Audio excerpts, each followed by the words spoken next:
हरे कृष्णा साथियों। मैं Kavita Totla, lecturer in Hindi, government of Rajasthan.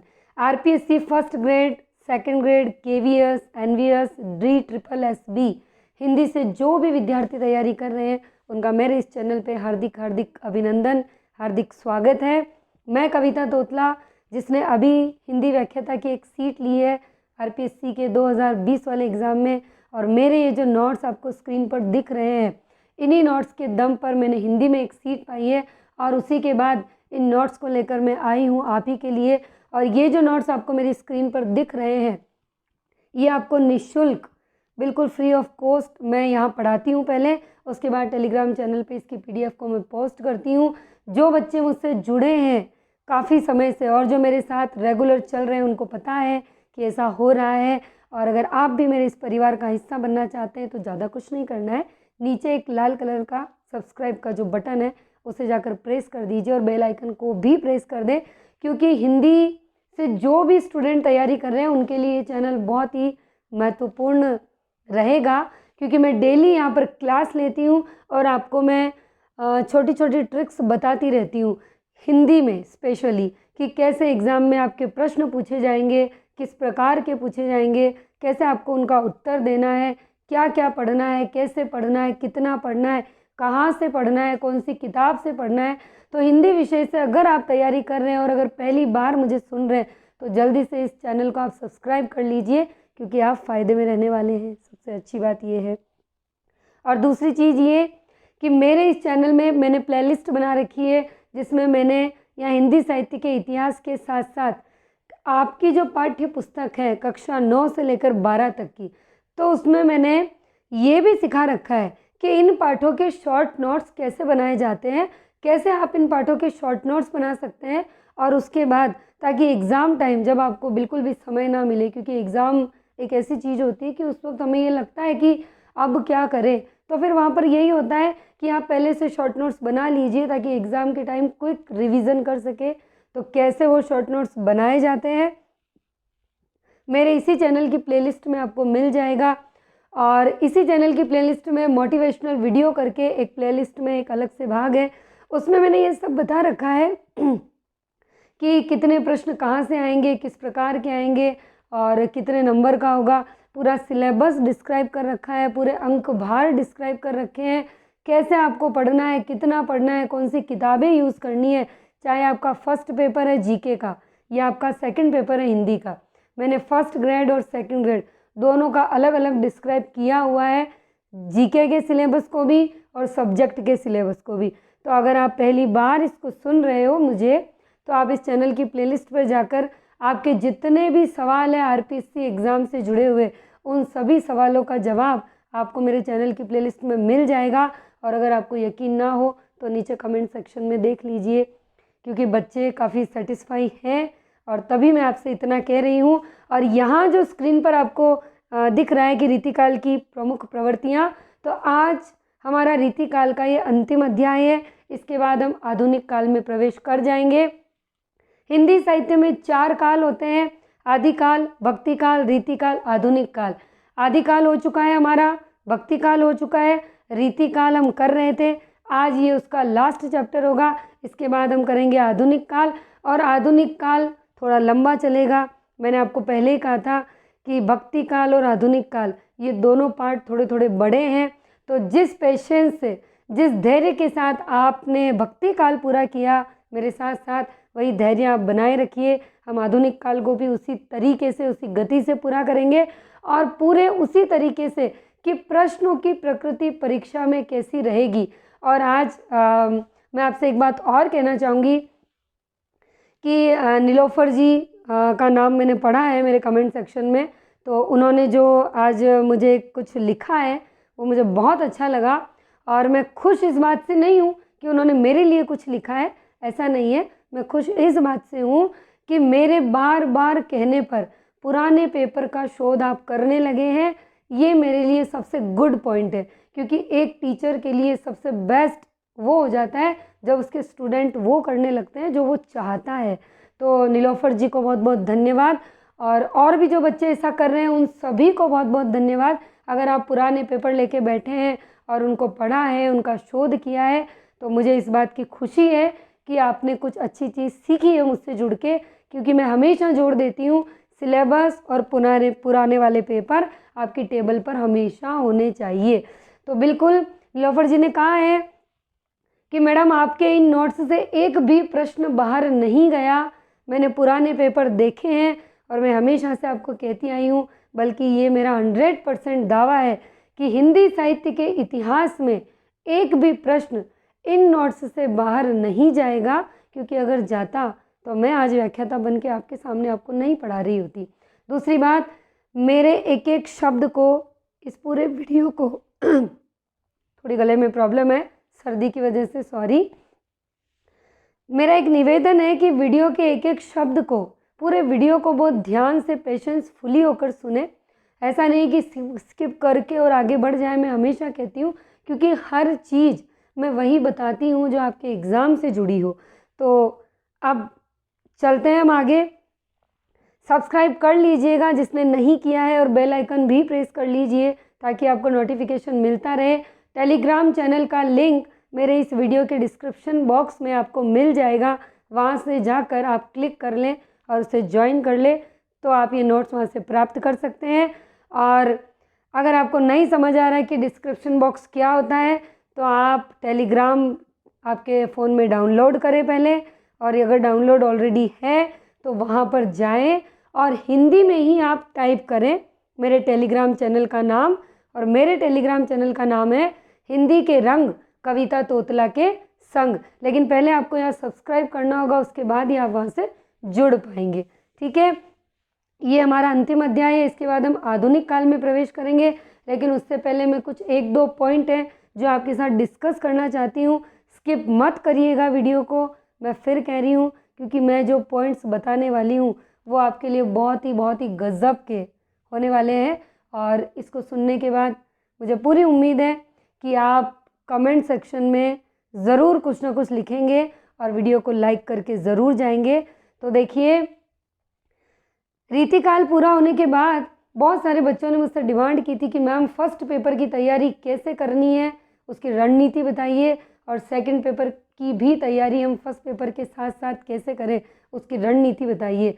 तो मैंने ये सोचा है कि मैं रीतिकाल के बाद थोड़ा सा स्टॉप करूँगी स्टडी को, थोड़ा सा, और हम थोड़ा सा डिस्कस करेंगे कि हमें पढ़ना कैसे है, कितना है और कहाँ से, है ना, कितना वेटेज किसको देना है, फर्स्ट और सेकंड पेपर दोनों को साथ में लेते हुए किस तरीके से हमें पढ़ना है, ताकि हमारा जो पूरा का पूरा सिलेबस है फर्स्ट पेपर का और सेकंड पेपर का वो बराबर चलता रहे, कवर होता रहे। क्योंकि भाई हिंदी साहित्य का इतिहास ही नहीं पढ़ना है, आपको भी पता है ना, खाली इससे तो हम पास होने वाले हैं नहीं।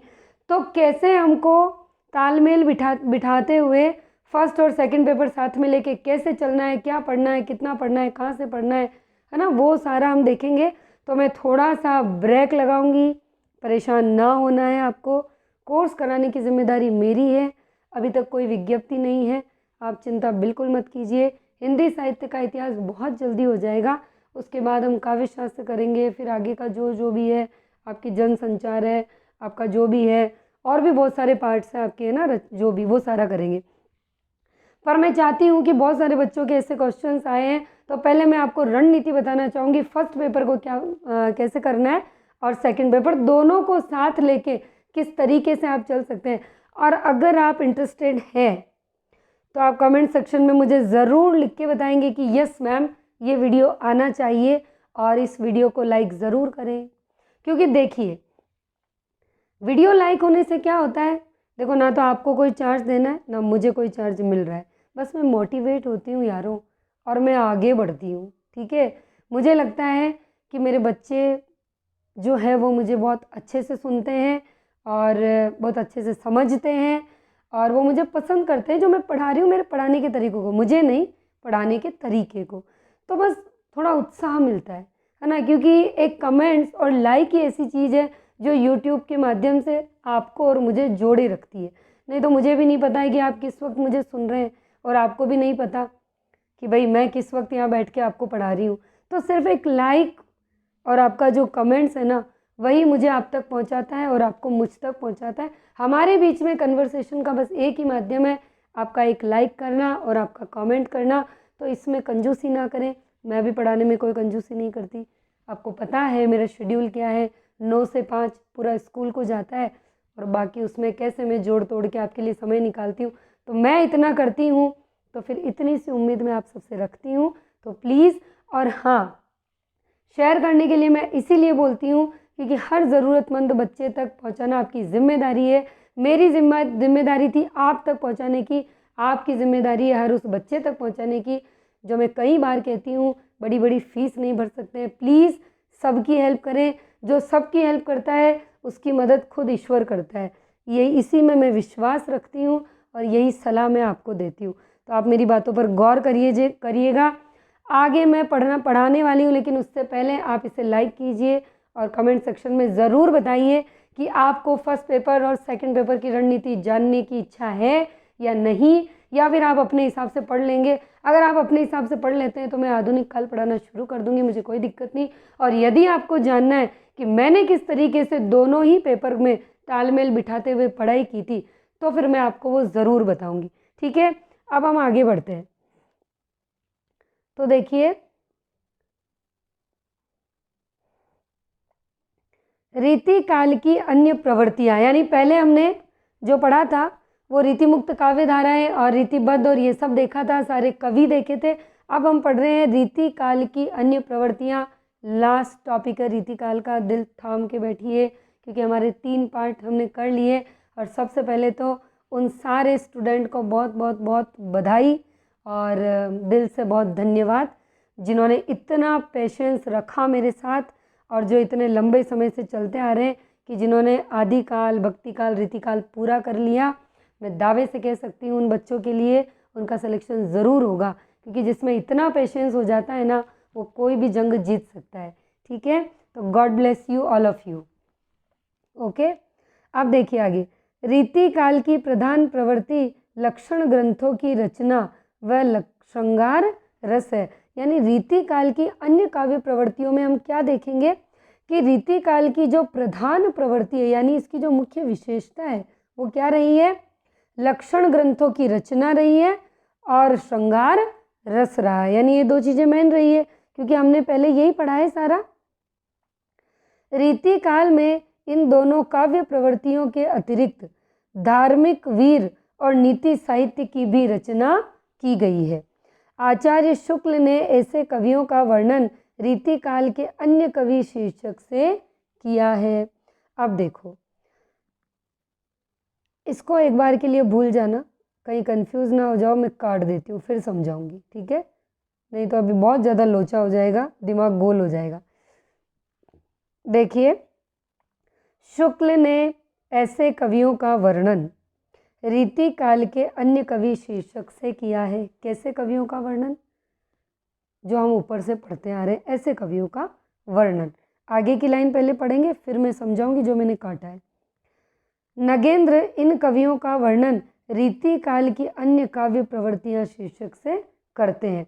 कैसे कवियों का वर्णन? अब देखो मैं बताती हूँ।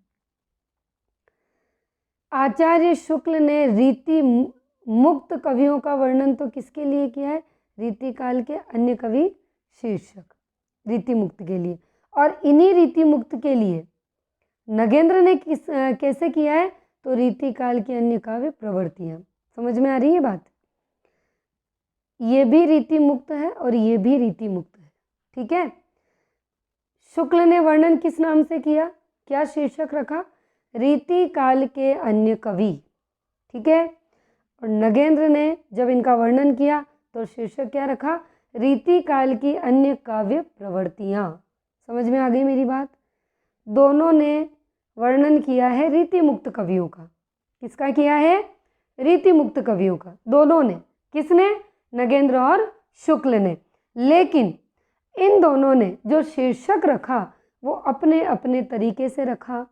शुक्ल ने क्या रखा? बोलिए। रीति काल के अन्य कवि। नगेंद्र ने क्या रखा? बोलिए सब। रीति काल की अन्य काव्य प्रवृत्तियां। समझ आ गया आपको? ओके, अब देखो, रीति काल का निर्गुण भक्ति साहित्य, यानी अब रीति काल में भी कुछ ऐसे लोग हुए जिन्होंने निर्गुण भक्ति साहित्य की रचना करी। अब कैसे हुए देखते हैं। यारी साहब एक हुए थे, यारी साहब। इन यारी साहब का वास्तविक नाम क्या था? यार मोहम्मद। ठीक है। और यारी साहब जो थे किस पंथ के संत थे? कोई एक पंथ था, उस पंथ का नाम था बावरी पंथ। क्या नाम था उसका? बावरी पंथ। ठीक है। अब देखो, पहला यारी साहब हो गया, मूल नाम है यार मोहम्मद, पंथ है इनका बावरी। दूसरे आते हैं दरिया साहब। इनको किसका अवतार माना गया? दादू का। संबंध कहाँ से था दरिया साहब का? मारवाड़ से। अब कुछ लोग इन्हें राम स्नेही संप्रदाय का प्रवर्तक मानते हैं। किसे? दरिया साहब को। किसको मानते हैं? दरिया साहब को।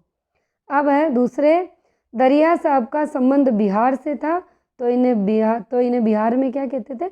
कबीर का अवतार भी कहते थे। देखो, अलग अलग जगह अलग अलग माना ना, वैसे ही आपको याद रखना है। अब देखो, दरिया साहब की जो रचनाएं हैं ना, उनके बारे में हम पढ़ेंगे। क्या लिखा था इन्होंने? दरिया सागर ज्ञान दीपक, यानी ये दरिया साहब की रचनाएं थी। दादू दयाल के शिष्य जगजीवन दास ने, यानी दादू दयाल के एक शिष्य हुए जिनका नाम क्या था? जगजीवन दास। ये कौन थे? दादू के शिष्य थे। आपको ऐसे भी याद रखना है। ठीक है। देखो, मैं आपको बिल्कुल बच्चों की तरह पढ़ाती हूँ। हालांकि बहुत सारे मुझसे बड़े भी हो सकते हैं, बहुत सारे मुझसे छोटे भी, बहुत सारे मेरे बराबर के, लेकिन मेरा ये मानना है कि जैसे A for apple, B for ball और ऐसे अनार शुरू से एक बच्चे को सिखाया जाता है, उसके बाद ही वो शब्द आता है और शब्द से ही वाक्य पढ़ जाता है। तो मेरा मानना है कि मैं आपको उसी तरह ट्रीट करूं तो शायद आप बहुत अच्छे से और बहुत मज़े से चल पाएंगे और आपको समझ में भी आ पाएगा। तो बुरा ना माने अगर किसी को ऐसा लगता हो कि मैडम बहुत ही बच्चों जैसे पढ़ाती है, तो ऐसा बुरा ना माने, क्योंकि मैं ये मान के पढ़ाती हूँ कि आपको कुछ भी नहीं आता है। उस हिसाब से मैं आपको एक एक चीज़ पे इतना फोकस करके जोड़ दे के पढ़ाती हूँ ताकि कोई भी चीज़ अनछुई ना रह जाए। ठीक है। दादू दयाल के शिष्य जगजीवन दास ने सत्य नामी संप्रदाय का प्रवर्तन किया। और देखिए, मैं इसीलिए पढ़ाती हूँ ऐसे, क्योंकि जब मैंने हिंदी से तैयारी की थी तो दुर्भाग्य मानिए, है ना, सौभाग्य बाद में कह सकते हैं कि हाँ, कुछ एग्ज़ाम के 1 महीने पहले कुछ अच्छे अच्छे टीचर्स मिले। पर आप भी जानते हो एग्ज़ाम के 1 महीने पहले तो क्या होता है। लेकिन मैंने खुद अपने दम पे मेरे सब्जेक्ट की तैयारी की थी, खुद से शोध कर करके। तो आप समझ सकते हैं इस वक्त आप तैयारी कर रहे हैं कि जब खुद से ही शोध करना पड़े और उस वक्त ना कोई यूट्यूब माध्यम मिले, ना कोई और टीचर मिले, जोड़ तोड़ के कहीं से इधर से उधर से सामग्रियाँ बिठाई गई हो, एक जगह इकट्ठी की गई हो, तो कितना पसीना बहा होगा, कितनी मेहनत की होगी। इसीलिए आपको मैं बच्चों की तरह पढ़ाती हूँ ताकि जो ठोकरें मैंने खाई है वो आपको ना मिले, आपको ना खानी पड़े। तो ये मतलब बहुत मेहनत करी है मैंने हिंदी में, सेल्फ स्टडी करके ही मैंने ये सीट पाई है, क्योंकि सब्जेक्ट मेरा ऐसा रहा है कि शायद मैंने कभी किसी का सहारा नहीं लिया, खुद से ही ऐसे ही मतलब समझ समझ के, पकड़ पकड़ के चीज़ों को और खुद से निकाल निकाल के और खुद से शोध करके। इवन तो कोई ये बताने वाला तक नहीं था कि पुराने पेपर देखो या सिलेबस रखो या पुराने पेपर के पैटर्न पे ही पढ़ो, बस खुद से ही कर करके सब कुछ सीखा है। ठीक है ना। आगे देखिए, चरणदासी संप्रदाय के प्रवर्तक चरणदास मेवात के निवासी थे। यानी चरणदासी संप्रदाय के जो प्रवर्तक हैं चरणदास, ये कहाँ के थे? मेवात के। और मैंने जगजीवन दास बताया, ये कौन थे? सतनामी संप्रदाय का प्रवर्तन किया था इन्होंने। स्वामी शिव नारायणी संप्रदाय के क्या थे? प्रवर्तक थे, यानी इनके नाम से ही इनका संप्रदाय था।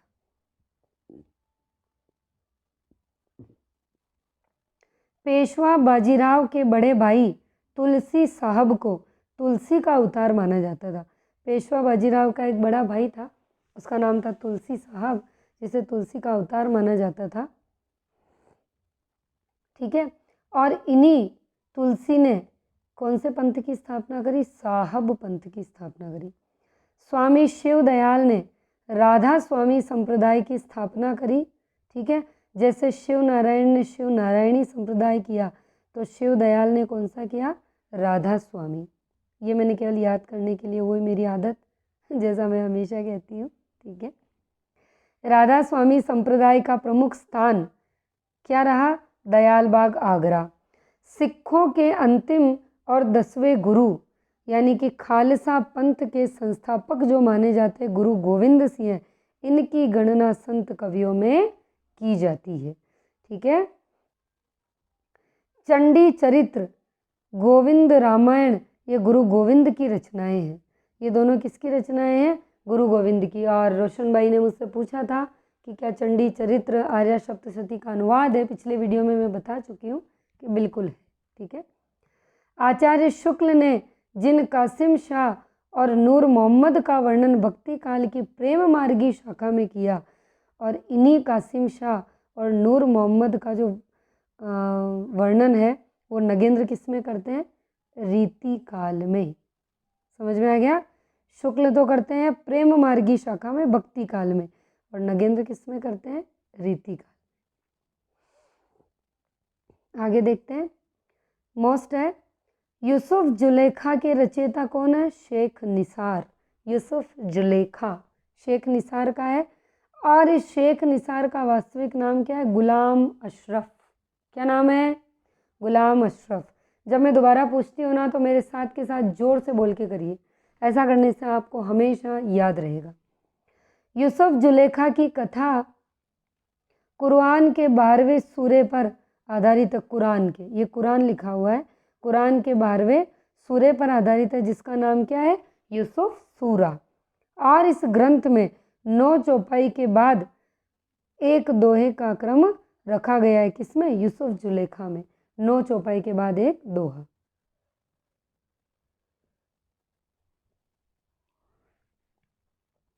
ये फिर से वही आ गया। आपको हंसी आती होगी ना देख देख के कि ये मैडम क्या लिखती है, लेकिन मैं लिख दिया करती हूँ, हमेशा बताती हूँ। शिव नारायण ने शिव नारायणी संप्रदाय, शिव दयाल का राधा स्वामी संप्रदाय, कासिम शाह और नूर मोहम्मद, रामचंद्र शुक्ल तो इनको भक्ति काल का मानते हैं, नगेंद्र इनको रीति काल का मानते हैं। ठीक है, समझ में आ गया? अब रीति काल का कृष्ण भक्ति साहित्य, यानी रीति काल में भी कृष्ण भक्ति साहित्य लिखा गया। किसने लिखा, किस नाम से लिखा, वो देखेंगे। अब पहला नाम आता है ब्रजवासी दास। क्या नाम आता है? ब्रजवासी दास। तो ब्रजवासी दास ने सूर सागर के अनुकरण पर ब्रज विलास की रचना करी। ये सूर सागर किसका है? ये आप मुझे कमेंट सेक्शन में बताएंगे। कमेंट सेक्शन में बताना है सूर सागर किसकी रचना है। ठीक है, तो ब्रज, और हम भक्ति काल में पढ़ चुके हैं पूरा। ठीक है ना, सूर सागर। ब्रजवासी दास ने सूर सागर के अनुकरण पर क्या लिखा? ब्रज विलास लिखा। ठीक है,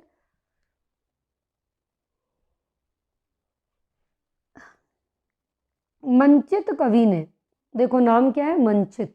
ठीक है, मंचित कवि ने रामचरितमानस की दोहा चौपाई शैली के आधार पर ब्रज भाषा में क्या लिखा? कृष्णायन। देखिए, एक कृष्णायन द्वारिका प्रसाद मिश्र भी लिखेंगे, जो आगे ही आ रहा है आपकी लाइन में। देखो, मंचित नाम है, इसने क्या किया? रामचरितमानस में जो दोहा चौपाई शैली है, ठीक है, अब रामचरितमानस किस भाषा में लिखी गई, ये भी आप मुझे कमेंट सेक्शन में बताएंगे। इतना नॉलेज होना चाहिए आरपीसी की तैयारी करने वाले एक स्टूडेंट को। बहुत नॉर्मल से प्रश्न, बहुत ही मामूली से प्रश्न पूछ रही हूँ मैं।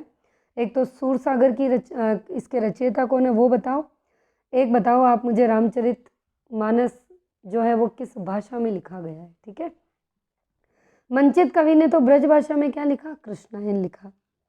आधुनिक काल में भी कृष्णायन शीर्षक से एक प्रबंध काव्य लिखा। किसने? द्वारिका प्रसाद मिश्र ने। ये जब आधुनिक काल पढ़ेंगे तब आ जाएंगे द्वारिका प्रसाद मिश्र। अब है रीति काल का राम काव्य। हमने कृष्ण काव्य देखा,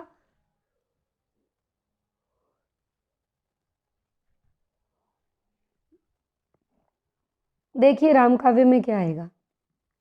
जानकी रसिक शरण ने, एक नाम है, जानकी रसिक शरण, इन्होंने अवध सागर की रचना करी थी। ठीक है। हनुमत पच्चीसी किसने लिखा? भगवत राय खींची ने लिखा। जैमिनी पुराण भाषा किसने लिखा? सरजू राम पंडित ने लिखा। और रामाश्वमेध ये लिखा मधुसूदन ने। यानी ये अलग अलग रचनाएं हैं, आपको याद रखनी है। ठीक है। ये राम काव्य है रीतिकाल का। ये फिर से मेरी बैड हैबिट ठीक है ना, लेकिन मेरे लिए बहुत गुड रही। ओके। अवध विलास लालदास, अवध सागर जानकी रसिक शरण, हनुमत पच्चीसी भगवत राय खींची, हनुमान नाटक हृदय राम पंजाबी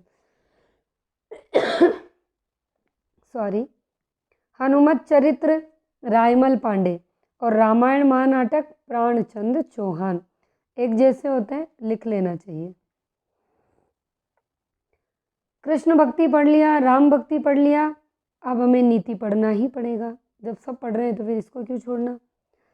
नीति काव्य क्या होता है पहले तो हम ये जानेंगे। ठीक है। क्योंकि कृष्ण भक्ति काव्य हमको पता है, राम भक्ति काव्य हमको पता है क्योंकि हम भक्ति काल पूरा पढ़ चुके हैं, लेकिन नीति काव्य क्या होता है वो हम देखते हैं।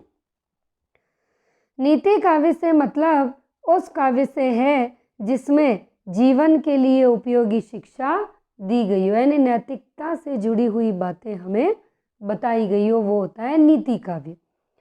आप देखिए कौन कौन से कवि हुए इसमें।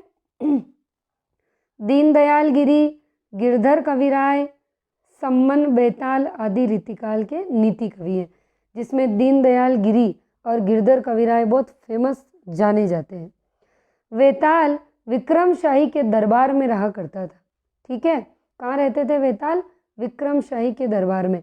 और इन्हीं विक्रमशाही के दरबार में रहे थे तो इन्होंने क्या लिखा? विक्रम सतसई लिखी। और क्या किया इन्होंने? बेताल ने अपने प्रत्येक कुंडलिया में विक्रम को संबोधित किया। ठीक है। क्योंकि इन्हीं के आश्रम में रहे थे तो जायज़ सी बात है, करेंगे ही सही। अब आगे आते हैं गिरधर कविराय। इनकी कुंडलियाँ ग्राम ग्राम में प्रसिद्ध है, बहुत फेमस है ये।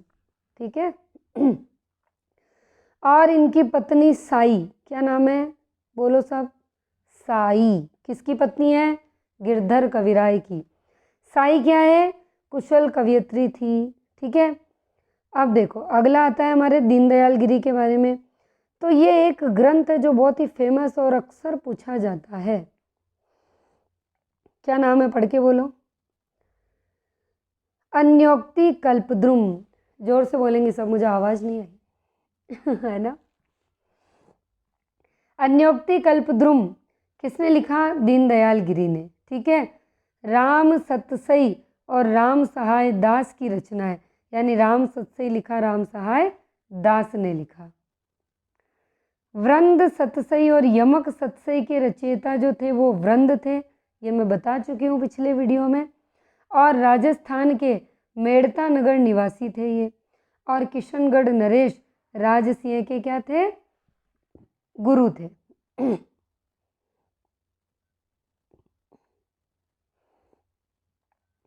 अब हम पढ़ेंगे रीतिकाल का वीर काव्य। कृष्ण पढ़ा, राम पढ़ा, नीति पढ़ा, अब क्या पढ़ेंगे? वीर काव्य। रीतिकाल में प्रबंध और मुक्तक दोनों शैलियों में वीर रस परक साहित्य लिखा गया। सॉरी लगता है मेरा गला फिर से जाम हो जाएगा। लाल कवि का वास्तविक नाम क्या था? गोरेलाल पुरोहित था। क्या नाम था इनका? बोलो साहब। गोरेलाल पुरोहित। और इन्हीं लाल कवि ने एक प्रबंध काव्य की रचना की थी। क्या नाम था उसका? छत्र प्रकाश। अब है कवि सूदन। सूदन भरतपुर नरेश सुजान सिंह के आश्रित कवि थे और इन्हीं सुजान सिंह को किस नाम से जाना गया? सूरजमल जाट के नाम से। और सूरजमल जाट बहुत ही फेमस थे। ठीक है। और इन्हीं सूदन ने क्या लिखा? सुजान चरित लिखा, जो हम पहले भी पढ़ चुके हैं। अलवर जिले के निवासी थे जोधराज, इन्होंने हम्मीर रासो लिखा। हम्मीर रासो शीर्षक से आदिकाल में एक कवि हुए शारंगधर, इन्होंने भी रचना करी है। चंद्रशेखर वाजपेयी और ग्वाल कवि ने हमीर हठ लिखा है। भूषण और बांकीदास ने मुक्तक शैली में वीर काव्य लिखा। शिवा बावनी छत्रसाल दशक के रचयिता भूषण, जिसका वास्तविक नाम आप सभी बच्चों ने सही बताया, घनश्याम। और एक वीडियो में मैंने ये भी पूछा था चिंतामणि का वास्तविक नाम, तो सभी बच्चों का जिसने भी आंसर दिया सबने सही बताया, मणिमाल। सारे बच्चे बहुत ही बधाई के पात्र हैं, जिन्होंने भूषण का वास्तविक नाम बताया और जिन्होंने चिंतामणि का बताया। शाबाश, वेरी गुड। सूर छत्तीसी बांकीदास की रचना है, ठीक है। अब देखिए, ये मैंने लिख दी होगी यहाँ पे ऐसे ही, रस रहस्य, काव्य निर्णय, कविकुल कल्प तरु, रसिक प्रिया, ये सब अलग अलग कवियों की रचनाएं हैं, ठीक है ना।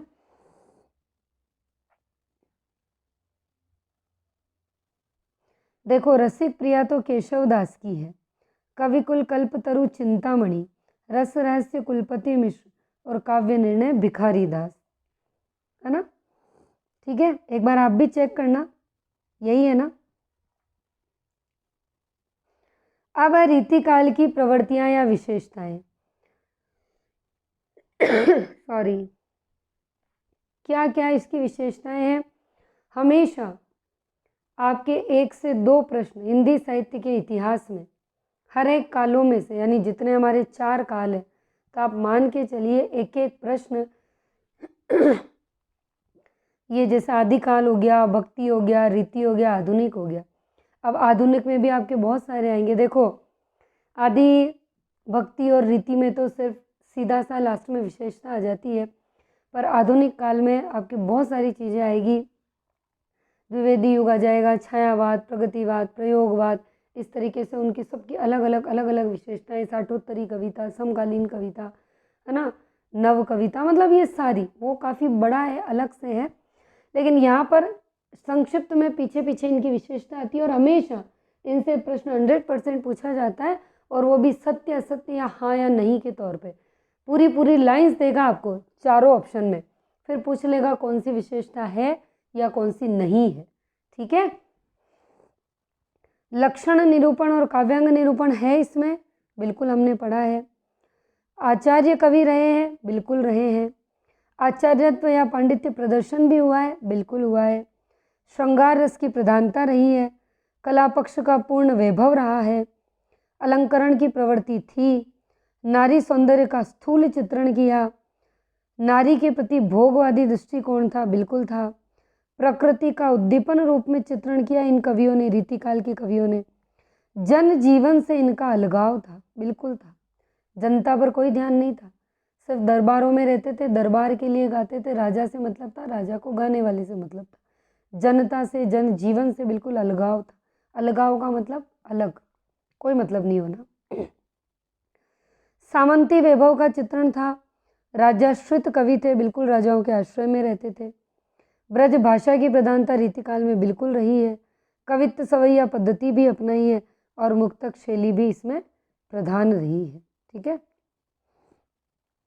अब देखिए, रीति मुक्त काव्य जिसे कि स्वच्छंदतावादी कहा गया, उसकी कुछ विशेषता है कि भावावेग का उच्छल प्रवाह रहा है, व्यक्ति परखता रही है और सब प्रकार की रूढ़ियों से मुक्ति रही है, ठीक है। अब देखिए, रीतिकाल के विषय में कॉलेज लेक्चरर 2016 में कुछ प्रश्न पूछे गए थे, तो जिससे से मैंने, जैसे हमेशा से मैं बताती हूँ कि मेरा प्रश्नों पर शोध चला है, हमेशा से किया है हिंदी सब्जेक्ट में, तो वही मैंने जो बहुत अच्छे अच्छे प्रश्न थे जो आए हुए थे उनको मैंने यहाँ पर लिख लिया।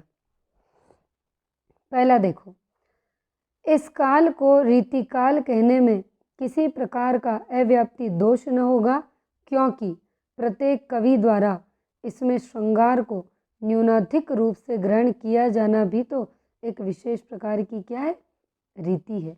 ये लाइन किसके लिए है, रीतिकाल के लिए।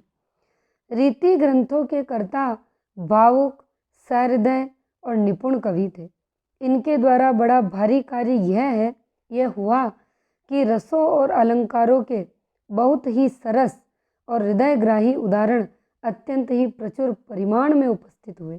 बिल्कुल सही बात है। और रीति काल में जो नीति विषयक कवि हुए वो वृंद, गिरधर कविराय, दीनदयाल गिरी। देखो मैंने आपसे कहा था ना कि ये बहुत ही फेमस है और ये कॉलेज लेक्चरर 2016 में पूछ भी लिए गए हैं। अब तो आपको विश्वास हो गया होगा ना। ठीक है, तो ये हमारा रीतिकाल संपूर्ण हो चुका है। रीतिकाल यहाँ पर ख़त्म होता है। अब हम आगे जो पढ़ेंगे वो आधुनिक काल पढ़ेंगे। ठीक है, तो 2 प्रश्नों के आंसर देंगे। रामचरितमानस की भाषा क्या है, सूरसागर किसने लिखा। दूसरी बात, मैं थोड़ा सा स्टॉप करना चाहूँगी स्टडी को और आपको ये बताना चाहती हूँ कि मैंने तैयारी कैसे करी थी। अगर आप लोग जानना चाहते हैं तो कमेंट सेक्शन में मुझे लिख के बताएं कि मैम हम जानना चाहते हैं, तो फिर मैं उस पर वीडियो बनाऊँगी कि आपको फर्स्ट पेपर और सेकंड पेपर में कैसे तैयारी करनी है, क्या पढ़ना है, कहाँ से पढ़ना है, कैसे आपको उसमें समन्वय या तालमेल बिठाते हुए पढ़ना है। कहीं ऐसा ना हो कि हम सब्जेक्ट ही सब्जेक्ट पढ़ रहे हैं तो हमारा फर्स्ट रह जाए और कहीं फर्स्ट ही फर्स्ट पढ़ रहे हैं तो हमारा सेकंड रह जाए। तो बहुत ज़रूरी है हम कितना पढ़ रहे हैं, कितना उतार रहे हैं, लेकिन हमारी रणनीति क्या है वो बहुत मैटर करती है, कैसे हम पढ़ रहे हैं। बहुत सारे बच्चे होते हैं जो एक साथ बहुत सारे सब्जेक्ट लेके चल लेते हैं, बहुत सारे बच्चे होते हैं जिनसे 2 सब्जेक्ट या 4 सब्जेक्ट भी साथ में नहीं ले सकते हैं, तो बहुत सारी दिक्कतें हैं। तो आप कैसे पढ़ सकते हैं वो तरीका अगर आप जानना चाहते हैं तो मुझे ज़रूर बताएं कमेंट सेक्शन में, मैं आपको वो बताऊंगी। मैं चाहती हूँ कि पहले हम इस पर बात करें ताकि अगर आप अपनी पढ़ाई अभी तक आपने प्रॉपर वे में स्टार्ट नहीं की है या नहीं कर पाए हैं तो एक बेहतर रणनीति के साथ आप इसे स्टार्ट करें। अभी तक विज्ञप्ति नहीं आई है, बहुत सारा समय है हमारे पास, एक प्रॉपर सीक्वेंस में चले, प्रॉपर वे में चले दोनों पेपर में, फिर हम आगे की पढ़ाई तो करते ही रहेंगे। पर जितना पढ़ा है उतना हमें याद है कि नहीं है, या फिर हम एक ढंग से चल रहे हैं नहीं चल रहे हैं, वो हमारे लिए जानना बहुत ज़रूरी हो जाता है। तो लिखना ही सब कुछ नहीं है, यूट्यूब से पढ़ना ही सब कुछ नहीं है, हमारी पढ़ने की रणनीति क्या है वो भी हमारे लिए बहुत मायने रखती है। तो ज़रूर बताइए कमेंट सेक्शन में और लाइक ज़रूर कीजिए। आपका एक लाइक मुझे मोटिवेट करता है रोज़ आपके लिए यहाँ आने के लिए। ठीक है, तो जो भी है कमेंट सेक्शन में लिख दीजिएगा। नए वीडियो में नए टॉपिक के साथ मिलूँगी मैं। धन्यवाद।